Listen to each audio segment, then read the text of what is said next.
स्त्री ही स्त्री की दुश्मन होती है, पर ऐसा नहीं होना चाहिए। एक दूसरे के प्रति कभी द्वेष नहीं होना चाहिए, एक दूसरे के प्रति प्रेम होना चाहिए। सास को भी ये सोचना चाहिए कि नहीं, मेरी जो बेटी थी 15-20 साल के लिए मैंने पालन पोषण कर दिया, वो अपने घर गई, वो अब अपनी दूसरी माँ के पास गई, अब मेरे पास तो आजीवन यही बेटी रहनी है और अपनी बेटी से बढ़कर उसको अपनी बेटी के बराबर मानना चाहिए। अगर आप बहू को अच्छे से रखोगे तो ऐसी कोई बहू नहीं है जो अपनी सास को दुत्कारे, अपनी सास को अपने पास नहीं रखे, ऐसी कोई बहू नहीं है। क्यों? क्योंकि नारी का हृदय बड़ा कोमल होता है। आपने देखा होगा ना, थोड़ी सी बात पे नारी रोने लग जाती है, उसका हृदय पिघल जाता है। क्यों? क्योंकि नारी का हृदय बड़ा कोमल होता है। लेकिन महाराज ये अपने वाली पे आ जाए तो फिर वैसे दिक्कत। लेकिन ये कथाएं, ये शास्त्र हमें यही सिखाता है कि हमें एक दूसरे से द्वेष नहीं करना। एक बात बताइए, हम द्वेष क्यों कर रहे हैं किसी से? क्यों लड़ाई झगड़ा करते? क्या साथ लेकर जाएंगे? बताइए तो सही। वो सास लड़ती बहू से, बहू लड़ती है सास से, मेरी सास ऐसी है, मानती नहीं है, ये करती है, खाना नहीं देती, खाना छुपा लेती है, ये करती है। क्यों करते हो? अरे कुछ समय का जीवन है, कुछ समय का श्वास है, इस श्वास का कुछ पता नहीं ये श्वास कब निकल जाएगा। पता है? बनवा कर लाए हो सर्टिफिकेट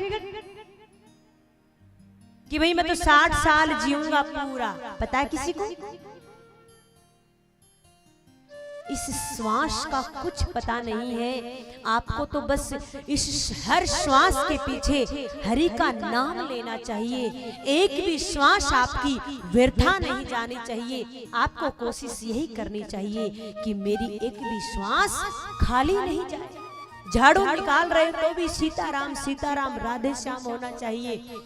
भोजन पका रहे हो तो भी राधे राधे श्याम हरे कृष्णा हरे मुरारी होना चाहिए। और जब इस नाम का सुमिरन करते हुए आप भोजन बनाएंगे, प्रसाद बनाएंगे, तो उस प्रसाद का आनंद ही अलग आएगा। क्यों? क्योंकि उसके अंदर राम नाम का रस घुल गया है।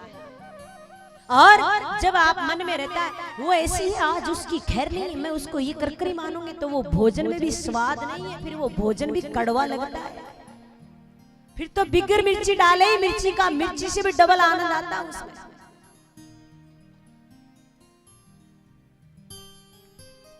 आपका काम क्या है? जब भी आपको समय मिले हरे राम हरे कृष्ण, जरूरी नहीं कि आप दूसरों को सुनाइए, नहीं, आप अपने हृदय में मन मन में गुनगुनाते रहिए।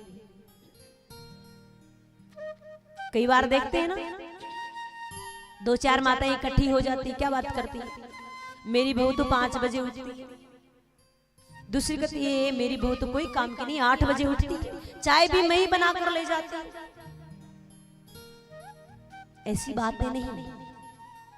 अगर आपकी बहू लेट भी उठ रही तो आप उसकी प्रशंसा कीजिए, नहीं मेरी बहू बहुत अच्छी है, ऐसा आप बोलोगे तो बहू को भी शर्म आने लगेगी और वो ऑटोमेटिक ही उस माहौल में आ जाएगी जिस माहौल को आप चाहते हैं। लेकिन आप बुराई करेंगे तो फिर वही बात है, एक बात बोलोगे सामने वाला 2 बोलेगा। और इतनी अक्षमता अपने अंदर है नहीं कि हम सुन ले, स्वीकार कर ले। पर ऐसा मत कीजिएगा। तीनों माताओं के दिमाग में एक ही बात कि किस प्रकार से माता अनुसुईया के सतीत्व को भंग किया जाए। तीनों देव जैसे ही शाम को घर आए और जैसे घर आते हैं तीनों देवियां कहती है महाराज जाइए और माता अनुसुईया के सतीत्व को भंग कर कराइए। अब देखिए तीनों देव हैं, अगर वो चाहे तो समझा सकते हैं कि भाई ऐसा नहीं करना चाहिए, लेकिन कई बार क्या होता है प्रैक्टिकल करना भी जरूरी होता है।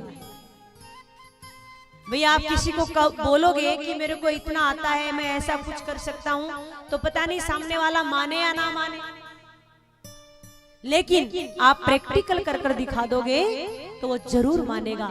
तीनों देव मन में विचार कर लेते हैं कि बात तो गड़बड़ है, लेकिन चल देते हैं तीनों। और जैसे ही रास्ते में मिलते हैं, पता चलता है कि एक ही कार्य के लिए जा रहे हैं, तीनों चल देते हैं।